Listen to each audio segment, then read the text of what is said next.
What's up, everybody?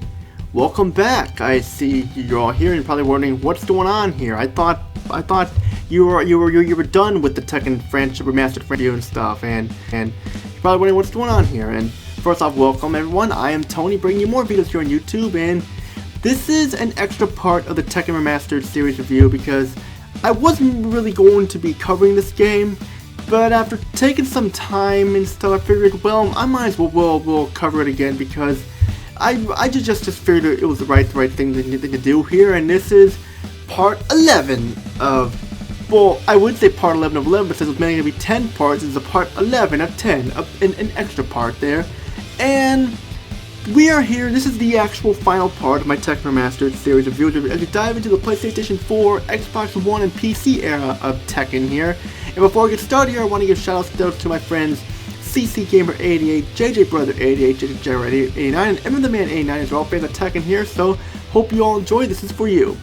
And we have a lot to talk about here for the final part of my Tekken Remastered series review. But before we get started here, those of you who missed what happened in part 10, here you go, fresh hot off the oven, like a tasty cheeseburger with cheese and ketchup on it only.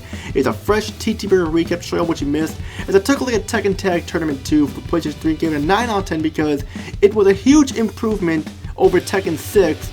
But some stuff that didn't really age well, like the graphics were starting to show its age, and the fight lab mode was just like not that much fun, and so on. But if you want to get more Tekken and you want something that's better than Tekken 6, I didn't recommend Tekken Tag Tournament 2 because it's definitely worth owning your collection for sure, definitely.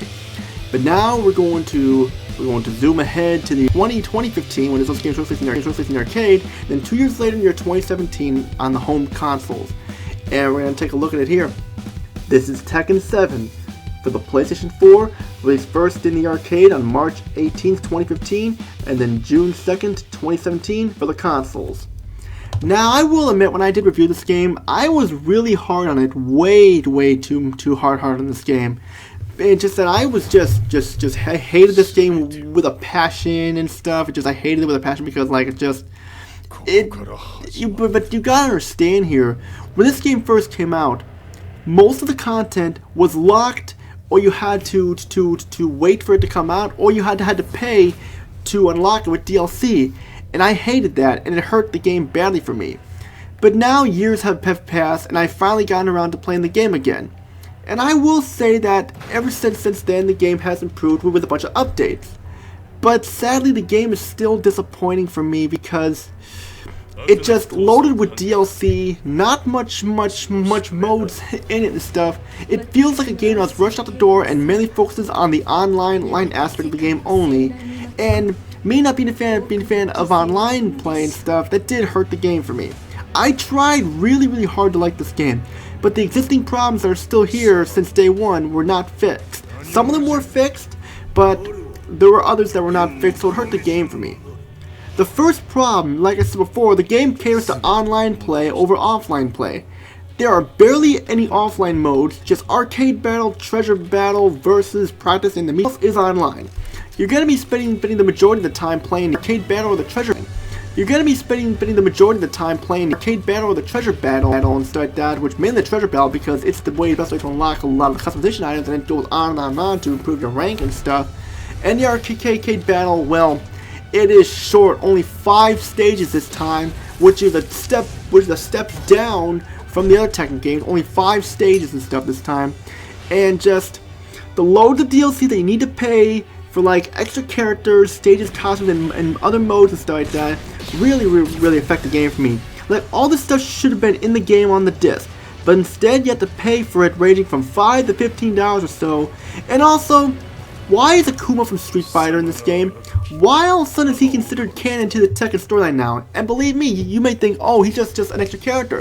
No, he's in the story. All of a sudden he's like in cahoots with the Mishima bloodline stuff like that, and all of a sudden he's here. And I just don't understand. Why include him here? Was it just because you wanted to bring in the Street Fighter fans here in Namco Bandai? Is that what you're trying to do? Because believe me, I think this was not a good idea to include a Street Fighter character in a Tekken game and stuff, is what I'm trying to say there. But then again, Soul Calibur had like Devil Jin in Soul Calibur 5, and it also had had like Tekken characters and Soul Calibur 6 like that, but those were both made by the same company. This is a totally different company there and stuff, and all of a sudden he's considered canon to the storyline. But whatever, let's get started here. The story of Tekken 7 takes place after Jin Kazama destroyed Azazel, the final boss of Tekken 6. The war between the Mishima Zaibatsu and G Corporation has continued to ravage the world. Nina Williams leaves the Mishima Zaibatsu with Jin Kazama's absence. She is searching for Jin, but Heihachi Mishima finds her and takes advantage of the situation by forcing Nina to work for him, and in turn, regains control of the Mishima Zaibatsu. Heihachi makes a deal with Claudio Serafino, however you pronounce his name, from Italy, who is the head of the serious marksman organization, to help him expose Kazuya Mishima, to get him to reveal that his son has the devil gene inside him, hoping that the public opinion will shift from G Corporation to Mishima Zaibatsu, and Heihachi is trying to find his son Kazuya because of that. There's more story to it, but I don't want to spoil for those who actually want to see the story there and stuff. Don't get me wrong, it's a good story, but the problem is, the story is way too short and it's over very fast. Like, you'll beat in like an hour and a half or so, and then you have a special chapter at the end, but that is it. Compared to Tekken 6's storyline, it was longer, like about a few hours, or 3, 4, 5 hours or so and stuff, but this just feels rushed out the door. The story is told by a reporter whose wife and child were killed due to the war. He narrates the story like how it was in Ace Combat 4 Shattered Skies with a narrator narrating the still images and stuff. And I actually really like that there. That's really cool. And you also have side stories here that you can play after finishing the main story with characters that were not in the game, like Emily DeRockwood, aka Lily, and stuff like that, and so on more and more. But here's the problem. This is the problem here. Each of these side stories only have one stage for each character, and then you get the ending, and then that's it. I call this rushed and lazy. I mean, the arena battle Tekken 6 had more story than this. Here's is just, oh, you want to hear a story? Okay, just beat one level. There you go, you got the ending, and some of these endings really suck and stuff. They don't really resolve anything, and just, it makes Tekken 6's endings seem like masterpieces. These are just lazy thrown out the door. For presentation, the graphics look okay. I mean, sure, they take advantage of the PlayStation 4's hardware, but it doesn't look that much better than Tekken Tag Tournament 2. Sure, character models look updated and better along with the backgrounds, but it just feels more like a high-res Tekken Tag Tournament 2. The cutscenes look good. They almost look like the graphics from the CG movie Tekken Blood Vengeance that stars Ling Xiaoyu and Alyssa Boskanovich and stuff like that, where I don't want to spoil, which you can find that movie when you get Tekken Higher, so don't just watch the movie online in sub or dub and stuff like that, but they look good. But that's just one part and stuff. I mean, graphics look okay with a decent frame rate and stuff, but just could have been better, but they're okay, but just could have been better, let's say. For sound in Tekken 7, okay music, but somewhat forgettable. Some of the music has lyrics to them, which are cool, which I will agree. And the voice acting, once again, all the characters speaking their native languages and stuff like that, or like 95% of them do. But a lot of the lines are copy and pasted from Tekken Tag Tournament 2. I mean, the voice acting is still good, but the copy and pasted lines are really starting to become annoying there. Just like they just copy paste and they just can't really record their own lines again. Okay, just copy and paste them from like a PlayStation 2 game or so. I mean, like even characters like Anna Williams, sure she has her lines re-recorded, but still it's just like only a few of them. The gameplay does some new things here, but it could be better. The first thing you'll notice here that's new is the rage meter. When your character is low on health in the red area, you press the R1 button and do the rage move, and it's similar to a movie scene in Street Fighter and stuff, and that's the problem here. This feels really out of place compared to Tekken. This is something you see in Street Fighter, not Tekken. Why is this here in the first place? I don't know. And also the game just feels way too easy. Like, I mean, like, sure, like, I know I can complain about the opponent AI being very difficult at times in Tekken 5 and Tekken 6, Tekken Tournament 2, but it adds challenge to it, and I enjoyed it because of that. But here, this is just way too easy, mainly due to the fact that a lot of the moves are overpowered, take a big chunk of your opponent's health away due to the rage meter too and stuff. you can just keep spamming the same attack over and over, and that's basically it. I mean, sure, your opponent can take you down at times, but for the most part, the game is way too easy. It's like they tone it down for people who don't like challenging, and they like, oh hey, you want here, this is for you guys. Game is much easier this time, so just go ahead and just mindlessly mash the buttons so that while you're clever, have your eyes closed or so go ahead and do that. it's like they're saying to you. And it's like it also has the rushed, way too easy feel to it. Especially since there's not many modes in it too, like I mentioned that the online play is what they really focused on. And you have a good amount of characters, but characters like Christy Montero, Wang Jinrei, Baekdo-san are missing. Maybe I can understand Wang Jinrei and Baekdo-san because they're supposedly dead after Tekken 6, but where's Christy at? She didn't die in Tekken 6. Where's she at yet? I don't know.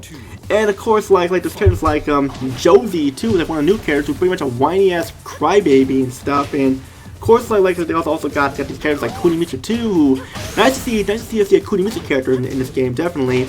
And then you have like one of the characters that caught my eye, who I didn't like at first, called Lucky Chloe. And I will admit, I was being too hard on the game, and honestly, I just thought that she was just like a character that they just threw in there just for the heck of it. But to be honest with you, I don't mind Lucky Chloe. She's not that bad of a character. It's actually cool that she's in here. She's a popular from Japan who can speak both English and Japanese, and of course see Kunimitsu's daughter, Kunimitsu 2, in here too and stuff, and so on, and just like all that stuff. And of course Anna's DLC, which is kind of weird there, and Lei Wulong's DLC and all that stuff too. And they got some new characters too that I can't really want to tell much about, but let's just continue here. And of course you have the Tekken Bowl Tournament mode. Actually, Ultimate Tekken Bowl Tournament mode is back here, and it's just as fun as ever, playing from either regular boy pins or Heihachi pins and just trying to get your record there. And this is fun, but you had to buy it with DLC, so that just, it's like you're gonna have to spend money to buy this thing, where it should have been unlockable in the game. And in fact, this is the main problem here. Other Tekken games didn't do this. I mean, sure, they had some DLC, but not like it was over the top like this. I mean, hell, Tekken Tag Tournament 2 had characters that had to be unlocked through updates, but that was different though. That was for free. This is just like a money grab, like that. It's like just that. Oh, you want to play all these cool characters? Oh, spend $5. Oh, you want to do this? Do that. I mean, Ace Combat Bet 7, Skies Unknown, and Soul Calibur 6 did this too. And I don't really understand why they couldn't just make a version with all the content on the disc instead of having to waste money there and stuff. I mean, sure, they got Ultimate Edition stuff like that, but why would you want to spend like $100 when it should be on the disc from the start? I mean, it's just odd. It just feels very rushed and very light on content. Only 5 stages in the arcade battle. Treasure Battle is probably the best part. It keeps going on, and you unlock some cool stuff, and you're ranking up and stuff. Even though it's a little easy to get your rank up and stuff, but that's just me. But just aside from the story and everything like that, which is over so fast and everything, there really isn't much to this game. I mean, I still do recommend this game and checking it out, but be cautious. Lack of modes and all that downloadable content that you have to buy could turn people off and stuff. So I'm saying there. So final thoughts here are, the game sucks, okay? I couldn't get into it. I know I was harder on it last time, but you know, I'm just saying right now, the game is just still not very good in my opinion. I know people were telling me to give this game a chance, and I understand that, but this game was just not very good in the end. Final thoughts here, this game could have been better, and just could have had more content and just felt rushed out the door. Due to the complaints I have with Tekken 7 here, the score I'll be giving it is a 5 out of 10 because even with the updates like that, it just feels like it's lacking in content stuff, and with all the DLC you have to buy and stuff, it's just not really worth getting in the end. It's just it could have been better is what I'm trying to say. So just if you buy this, approach it with caution. Just or if you had to buy out every Tekken game on demand, and I still recommend this, but still, the other Tekken games that came out in the past were better in the end. That's what I'm saying there. Which all I gotta say, and we finally wrapped up the Tekken Remastered series review, and I hope you all enjoyed it there. I know I didn't use any burger jokes in this one, just that this game was so bad, like I couldn't really use any burger jokes. But I'll use one right now. This game feels like we were going to an expensive restaurant only to get a cheeseburger that was rushed out the door. When you pay for it, only to see it doesn't have many ingredients on it. So there's our burger joke there that I used there. Even though I used more than there's a burger joke. And I'd like to thank you all for watching this 11-part series review that I did. Because without you guys, I don't think I would have been able to do this. But I just want to give a shout out to everyone who's subscribed here and stuff like that, and helped me here make this channel big. If it weren't for you guys, I don't think this channel I would have been able to do it without you guys. So thank you all from the bottom of my heart. I thank you all. But all I gotta say, if you like what you see or you know what to do, hit that subscribe button, like the video, comment down below, and join my Discord group, TTBurger Gaming Shenanigans. Also, more people to join.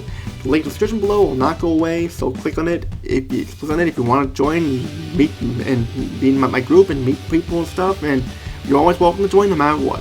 But all I gotta say. Now, the next video will be another remaster review, but after that, we're going back to regular, the new episodes and stuff, so be on the lookout for that. But all I gotta say is, it's Tony, peace out, have a good day, and see you all in the next remaster review, episode 4. It'll only be one part this time, so I'm just telling you that there. Episode 4, remaster review, part 1 of 1. So take care, everybody.